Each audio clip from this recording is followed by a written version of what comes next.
Miss out कर दिया। But पता है क्या, मेरे को दिल्ली एनिमे क्लब वाला इवेंट होस्ट करने के बाद एक्चुअली में ये चीज़ पता नहीं थी मेरे को कि भाई हाँ होस्टिंग का भी मेरे पास कुछ है स्किल, ठीक है, वो वहाँ पे जाके मेरे को पता चला आई कि हाँ है। रियली फेल्ट गुड यार, आई रियली फेल्ट गुड यार। मैं वहाँ पे बोल नहीं पाया, you were very busy.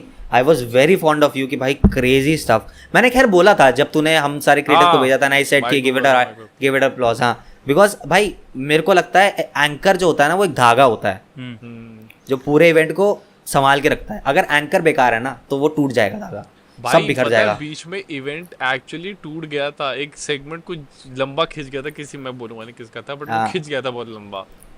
But नहीं वो भाई, अरे उड़ीसा में भी तो हुआ था एक, मतलब नहीं क्या कहता है, 2 क्रिएटर्स मीट एंड ग्रीट आए थे उनका। भाई वो बैठ गए स्टेज पे और वो आपस में बात कर रहे हैं एंड ऑडियंस इज लाइक क्या चल रहा है भाई, क्या चल रहा है ये? क्या मतलब उनका ऐसा था कि हम बैठे हैं ये आपस में बात कर रहे हैं, what is happening.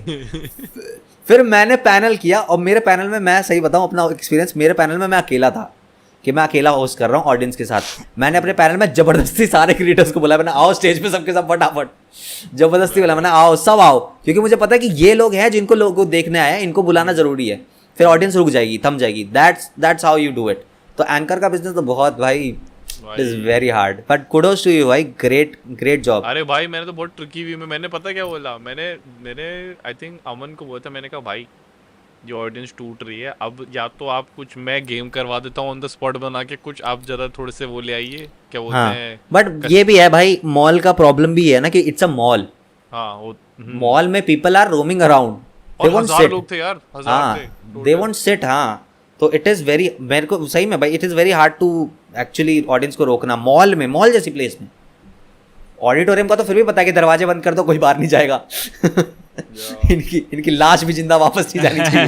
But it was an amazing experience। उसको करने के बाद मेरे को पता चला भाई होस्टिंग भी कर सकता हूँ मैं, लो भाई तो भाई अरे it was nice। but yeah like I मेरे को ये वाला point actually it's very relatable कि भाई अगर तुम कोई आर्ट वाली स्किल पिकअप करते हो, जैसे लेट्स से यू नो जैसे for you guys it's like theatre right, for me it was not just content creation में like you know how you act but also music because I perform on a lot of stages, तो मेरे को तो आदत है and because of that casual क्या बोलते हैं you know this energy that you have कि भाई इस प्रेशर के अंदर तो मैं कितनी बारी कर चुका हूँ, then you are even more open कि भाई ये तो कुछ नहीं है भाई, इससे भी ज्यादा कर रखा है मैंने, तुम लाओ भाई फेंको भाई संभाल लेंगे। so yeah I get that।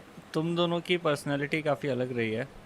मेरा पता है कैसे रहा है, मेरा फर्स्ट परफॉर्मेंस मैं काँप रहा था स्टेज पे।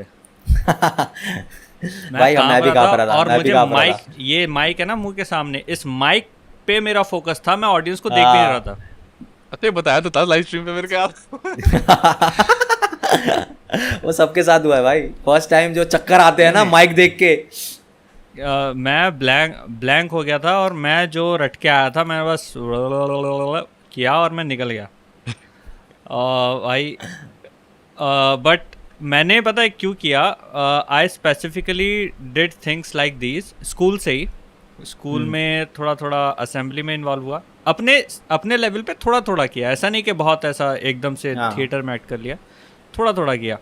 उस थोड़े थोड़े से ही फिर सोसाइटी ज्वाइन की कॉलेज में, तो इन चीज़ों से ही डेवलपमेंट हुआ, थोड़ा बोलने का, खुलने का। स्टेज पे अब मेरे को डर नहीं लगता, मेरे पास बोलने को भले ही कुछ ना हो लेकिन मेरे को डर नहीं लगता, मैं फेस कर लूँगा ऑडियंस को, परफॉर्म भी कर लूँगा, कोई दिक्कत नहीं है। तो ऐसे ही इंटरव्यूज़ का भी यही था, मैंने अपनी ज़िंदगी में मैंने 2 इंटरव्यू दिए हैं और दोनों क्लियर हुए हैं। यही बेनिफिट है इन चीज़ों का, एक्स्ट्रा करिकुलर। हाँ बहुत